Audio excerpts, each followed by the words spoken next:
कानपुर की सबसे पहले बात करेंगे। कानपुर से खबर है, कांग्रेसी नेता की गुंडई यहां सामने आई है। मामला कल्याणपुर का है, जहां पर एक कांग्रेसी नेता दबंगई दिखाते हुए तस्वीरों में कैद हुए हैं और कारोबारी के दफ्तर में घुसकर दबंगई दिखाई गई है। दादागिरी दिखाते हुए लाइसेंसी रिवॉल्वर तक तान दी गई, धमकी दी गई। कांग्रेसी नेता अंबुज शुक्ला की ये सारी करतूत ऑफिस में लगे सीसीटीवी कैमरे में कैद हो गई। साफ तौर पे आप देखेंगे इस सीसीटीवी फुटेज के अंदर कि अंबुज शुक्ला असला लिए हुए है, ऑफिस में बैठे मनीष दिवाकर को धमकाते हुए नजर आ रहे हैं। पुलिस ने मनीष की तहरीर के आधार पर ही आरोपी कांग्रेसी नेता अंबुज शुक्ला को हिरासत में ले लिया है। लाइसेंसी रिवॉल्वर भी जब्त कर लिया है, बाद में उसे छोड़ दिया गया है। आरोपी कांग्रेसी नेता अंबुज शुक्ला पहले भी विवादों में रहा है। कांग्रेसी नेता का लाइसेंस निरस्त किया जा सकता है।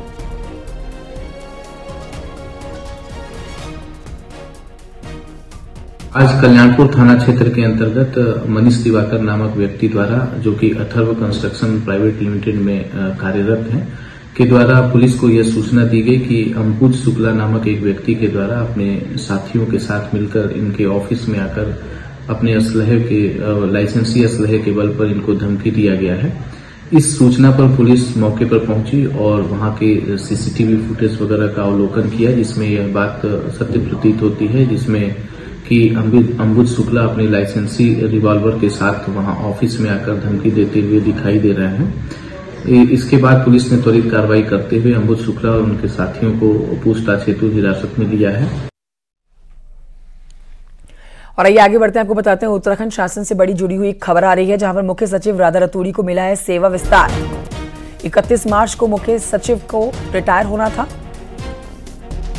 1 सितंबर से 30 दिसंबर तक केंद्र ने एक्सटेंशन दे दिया है। तो ये बड़ी खबर पड़ोसी राज्य उत्तराखंड से है, जहां पर मुख्य सचिव राधा रतूड़ी को आगे और काम करने की जिम्मेदारी मिल गई है। सेवा विस्तार करा है, जिसमें 31 मार्च को मुख्य सचिव को जो रिटायर होना था, अब 1 अप्रैल से 30 सितंबर तक केंद्र सरकार ने एक्सटेंशन दिया है। यानी कि 30 सितंबर तक काम करती रहेंगी, अपने पद पर रहेंगी राधा रतूड़ी। सुलिन प्रभात और जानकारी देंगे, फोन लाइन पर मौजूद है। सुलिन प्रभात, ये एक्सटेंशन दे दिया गया है राधा रतूड़ी को, बड़ी वजह इसके पीछे क्या बताई जा रही है? देखिए कंचन, उन्होंने अभी 31 जनवरी को चार्ज लिया था पूर्व मुख्य सचिव एस संधू से। उनके पास महज दो महीने का कार्यकाल था, जो इस 31 मार्च को समाप्त होने जा रहा है। तो इससे पहले ही केंद्र ने उनको 6 महीने का विस्तार दे दिया है। तो इसका सीधा सा मतलब है कि स्टेट गवर्नमेंट भी चाहती थी कि राधा रतूड़ी को एक्सटेंशन दिया जाए। 2 महीने का कार्यकाल उनका 31 मार्च को संपन्न होगा। इसके बाद अगले 6 महीने तक, यानी कि सितंबर 2024 तक उनका कार्यकाल रहेगा। ठीक, इसके पीछे कोई वजह बताई गई होगी केंद्र की तरफ से? मतलब देखिए, जाहिर तौर पर अभी एक्सटेंशन दिया है, चुनाव सर पर है, तो क्या चुनाव के मद्देनजर, लोकसभा चुनाव के मद्देनजर ये फैसला लिया गया है? देखिए, ये भी हो सकता है क्योंकि लोकसभा चुनाव सर पर है, तमाम व्यवस्थाएं, प्रशासनिक व्यवस्थाएं इसमें करनी होती हैं। और इसके साथ साथ बहुत सारी ऐसी योजनाएं हैं, चाहे वो केंद्र सरकार की हो, स्टेट गवर्नमेंट की हो, और खासकर जिस तरह से लोकसभा चुनाव नजदीक है, सरकार का एक फोकस रहा है महिला सशक्तिकरण की ओर। सरकार इस चीज को भी एक तरह से सियासी तौर पर कैद करती रही है कि उन्होंने महिला सशक्तिकरण की दिशा में कदम उठाए हैं। राज्य में जो स्पीकर है वो महिला हैं, हाई कोर्ट में जो जज हैं, चीफ जस्टिस, वो महिला हैं। इसके अलावा राज्य की जो मुख्य सेक्रेटरी हैं वो महिला है। तो ये तमाम कारण बने हैं उनके एक्सटेंशन के पीछे कि उनको एक बार फिर से 6 महीने का कार्य विस्तार दे दिया गया। ठीक है, तो ये अच्छी खबर उनके लिए। 6 महीने का कार्य विस्तार दिया गया, एक्सपेंशन दिया गया, एक्सटेंड करा गया उनका कार्य, और अब 30 सितंबर तक वो अपने पद पर यूं ही बरकरार रहेंगी।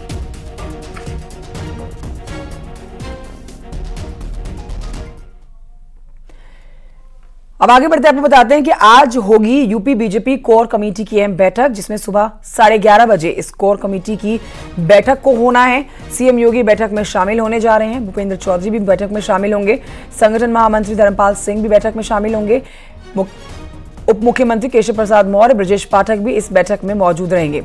संभावित मंत्रिमंडल विस्तार को लेकर चर्चा की जानी है इस बैठक में। दिल्ली में हुई बैठक में तय मुद्दों पर भी चर्चा होगी। 13 एमएलसी पदों के प्रत्याशियों के नाम पर चर्चा होगी। विधान परिषद की सीटों पर 21 मार्च को चुनाव। तो देखिए, ये बड़ी आपको जानकारी दे रहे हैं। आज ये कोर कमेटी की अहम बैठक, जो कि सुबह 11:30 बजे होनी है, मुख्यमंत्री योगी आदित्यनाथ भी इस बैठक में शामिल होंगे, दोनों उप मुख्यमंत्री भी इस बैठक में शामिल होंगे और जो मुद्दे हैं इस बैठक के वो भी आपको बता रहे हैं। साफ तौर पर आप समझ सकते हैं कि मंत्रिमंडल के विस्तार की जो खबरें आ रही हैं उसको लेकर चर्चा की जानी है।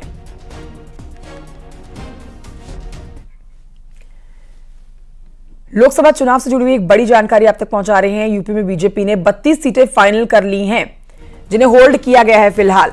बड़ी खबर आपको बता रहे हैं इस समय की, सोर्सेस के हवाले से यह जानकारी मिल रही है। इन सीटों पर नहीं हुआ है उम्मीदवार पर फैसला।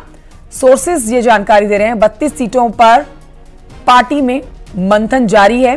पश्चिमी यूपी और अवध यूपी के जो क्षेत्र हैं वो सीटें शामिल हैं जिनके ऊपर अभी भी मंथन किया जाना बाकी है। होल्ड की गई हैं ये सीटें।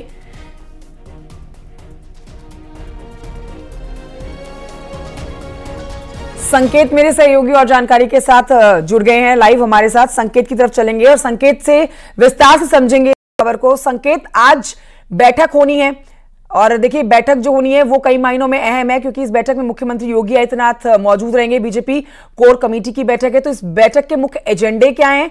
साथ ही एक जो खबर ये भी आ रही है कि 32 सीटें जो हैं वो फिलहाल होल्ड पे रखी गई हैं यूपी की, इस पर भी जानकारी हमारे दर्शकों को दीजिए।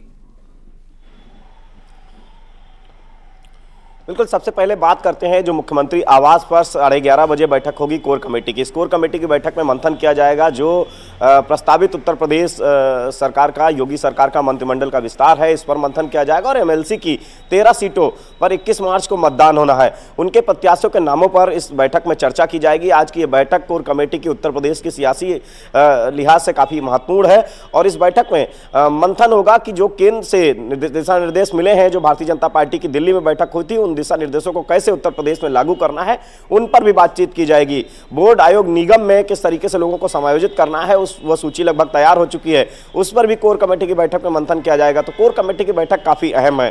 अब अगर बात करें लोकसभा चुनाव की, तो उत्तर प्रदेश में लोकसभा चुनाव को लेकर भारतीय जनता पार्टी के केंद्रीय नेतृत्व ने, जिसमें उत्तर प्रदेश के कई बड़े नेता इस बैठक में शामिल हुए, खुद प्रधानमंत्री नरेंद्र मोदी इस बैठक में मौजूद थे दिल्ली में, और इसमें मंथन जो किया गया वो उत्तर प्रदेश की सभी 80 सीटों पर किया गया। इनमें 32 सीटें ऐसी हैं जो होल्ड पर रख दी गई हैं उत्तर प्रदेश की। अगर बात की जाए पीलीभीत से वरुण गांधी, ये सीट होल्ड पर है। इसके अलावा जो प्रतापगढ़ से संगम लाल गुप्ता, इसे होल्ड पर रखा गया है।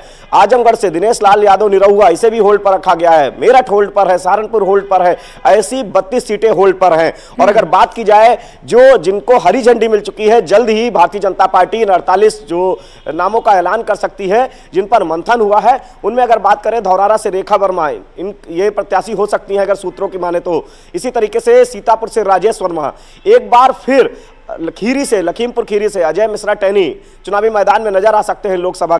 ठीक है, तो संकेत कहा जा रहा है कि आज का दिन जो है आगामी चुनाव के मद्देनजर उत्तर प्रदेश की राजनीति में बेहद महत्वपूर्ण है, क्योंकि कोर कमेटी की बैठक भी होनी है। आप नजर बनाए रखिएगा इस बैठक पर। संकेत, फिलहाल की जानकारी के लिए आपका बहुत शुक्रिया। छोटे से ब्रेक के लिए रुक रहे हैं, जल्द लौटेंगे।